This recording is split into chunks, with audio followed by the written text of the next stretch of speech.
the idea. Just make a game. Have fun with it.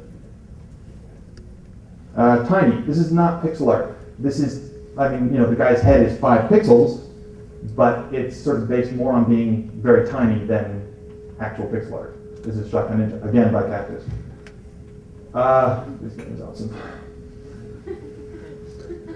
Just as a counterpoint, this is pixel art. This is something that sort of artists do when they've had a lot of practice. It's art done with pixels instead of just very tiny stuff. The distinction is important because I've heard lots of people go, oh, I'll just do pixel art. And I'm like, yeah, it can be quite a bit harder than it looks. That's Super Brothers, great guy. This is something I figured out, pure trial and error. I wanted to make an art style because I wanted to program and design the game for the whole thing, and I didn't want to have to constantly think about the art style.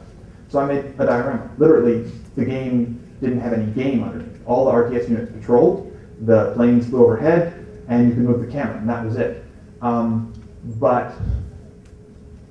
So I did art for like a solid week, and it became good, and I knew that if I wanted to pursue the project, I had this sort of art style to move ahead with, and I could start actually programming pathfinding and stuff. Make simple choices. Yeah, this is just a big deal. Don't overthink things. You have a deadline. Don't go, I'd sort of like to add this, because if you start a sentence like that, you shouldn't add it. Start with very core gameplay. Make it fun. Make it fun when it's still dots and squares. Then add some art on top and run with it. There's lots of things you can do with this, but this is sort of why teams of one work really well for games in a week. Anything that you have to argue about, really, you just shouldn't argue. There's just no time. Harsh deadlines, you have to make very simple choices. This is the giant example earlier. Don't get ground down into making a dull game. There's no point. I knew this guy who made this game over 2 years. The art style was terrible. The game was really boring. There's no point in finishing it. Get it out onto some forums, call it an early alpha, and have people tell you it's fun. When you look at it, someone should go, oh, cool, not Don't get ground down into making a dull game, because craziness will save a game. You can have a horrible art style, you can have bugs, but people will go, but I love the game, because it's not dull. I mean, you don't want to make a match 3 because there are thousands of them. You want to make a game that's never been seen before, because that's why you want to be an indie. Even if you just want to be in the industry, it's still better on your resume to have something crazy than something that everybody's seen and played before ever touching your game. Yeah, consider jury rigging. Han Solo did it. It's cool. Properly fixing takes time, which for longer projects, sure. But Broken Brothers has this horrible glitch, and I was like, 3 hours left. Jury rig. Most people don't notice it. Same sort of thing, ignoring the programmer OCD. I come from a programmer background. I hate using go-tos. I hate using perfect spacing. There's all the memory stuff. Sometimes it's better not to comment. If you're the only one working, it's a short-term project, it's better to make a game. There's no way to cheat. You're going to end up, hopefully, making a fun game, or not. If you do it with comments or not, it doesn't make as much of a difference. If you do comments and it's not fun, then you were spending too much time on your programmer OCD instead of actually making the game fun. Okay, so this is miscellaneous good things, which is stuff I will get to if I have time. So roughly how much time do I have? Oh, okay, lots of time, cool. This is what I was just talking about. You can't cheat at game design, but you can be an asshole. You're trying to create an experience for the player. If you create that experience well, then the player has fun, but you can do it any way you want.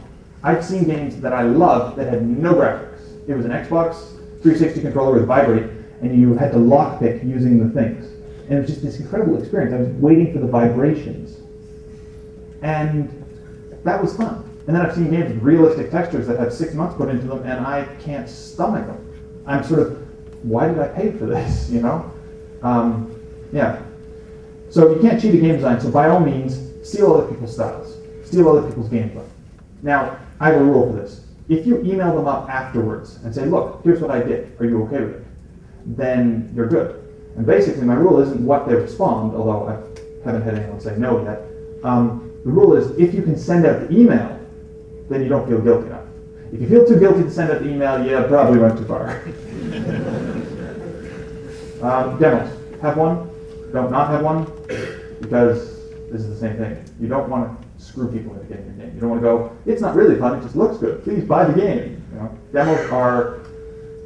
Demos are great because blogs can pass them around, people can pass them to their friends. I really just like games that don't have multiplayer demos if they have multiplayer, because I want to play with my friends, and then my friends might buy it, but we're not just going to take the jump as a group.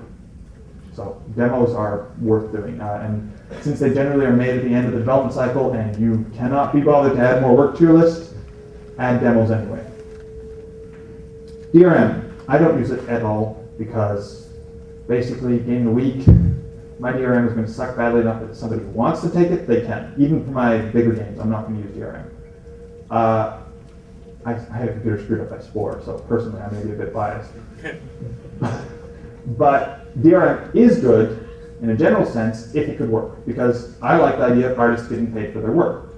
In a perfect world. It's not a perfect world, it's a horrible world in a lot of cases, so I don't use DRM. Yes, if you want to steal my games, go ahead, have fun. Ideas are easy. Great ideas are very, very hard, which means practice. Which means when I flew to Frankfurt for 3 days, I designed 3 games on the plane there, 2 in the evenings while I was there, and 2 on the way back. And I didn't use any of them, but I came up with ideas, and some bits are still sticking around in my next projects. Ideas, Ron Carmel said that, he quoted to me, I'm sure someone else said it, that only 1% of everything is good. 99% is crap. 1 in 10 games are good. 9%, or the other 9 are crap. So great ideas are very, very hard. Do not punish yourself for coming up with ideas and not using them. Keep a notepad by your bed, come up with ideas nonstop, and accept that some of them will be good. And ideas are something you want to practice as a game designer. So practice. It is a skill to come up with really good ideas. Just ask anyone who has never done any game design or played very many games, and the ideas you'll get are painful. Ask someone who's designed 25 games on paper just naturally, because when they were a kid they kept doodling out ideas, and their game ideas will actually be really good. 9% of everything is crap. Make lots, choose the few. Don't listen to everybody. Listen to me, but don't listen to everyone. When you're on a forum and you say, oh, this is my game, you'll get a whole bunch of people who will post. If you ask a business question, you'll get a whole bunch of people who will post. The thing to remember is some of them have not sold games themselves. Some of them have failed at selling games. Some of them are idiots. So filter everything through common sense. I went through a phase where I was just taking all the feedback sort of literally, and I nearly went nuts. This is just one of those things. Try to get forums where it's focused on game design. To be snobbish, try and get on elite forums where everybody there has made games, or most people there have made games.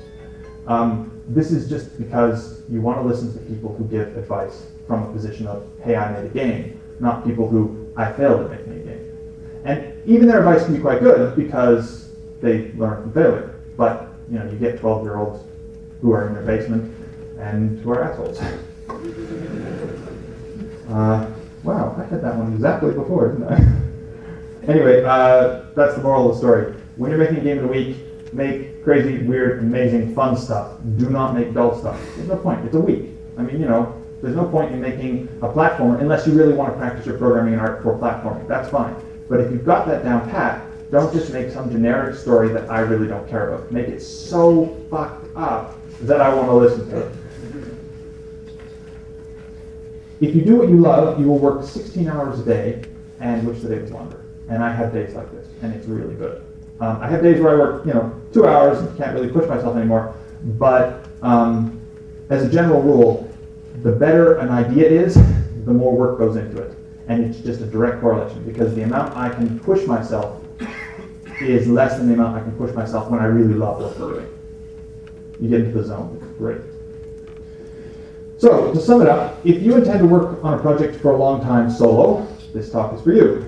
If you want to make and sell a game on your own, if you want to build that huge game idea you've always had, you want to increase your skill at game design, which, it's always a good thing. I'm constantly trying to learn because,